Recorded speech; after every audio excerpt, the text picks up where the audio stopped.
Strobe light, lampu yang berkelip-kelip yang digunakan untuk menarik perhatian orang. Strobe light ni selalunya pihak berkuasa lah yang guna, tapi masyarakat kita ni ada yang kreatif. Dia apa pun saja dipasang dekat kenderaan masing-masing.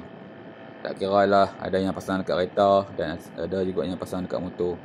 Saya nak habaq kepada yang duk guna lampu strobe light ni.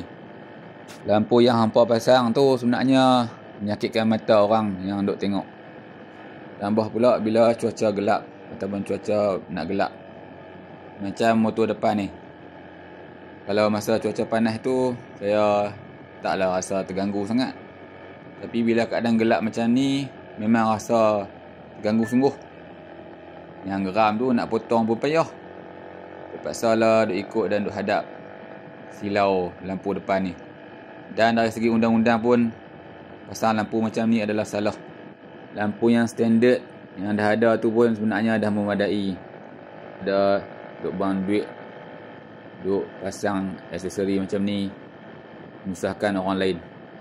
Kepada yang dah pasang tu, elok buang balik lah, bagi pakai yang standard. Dan kepada yang belum buat tu, elok kekalkan yang asal. Tak payah duk buang duit buat benda-benda yang macam ni. Sekian.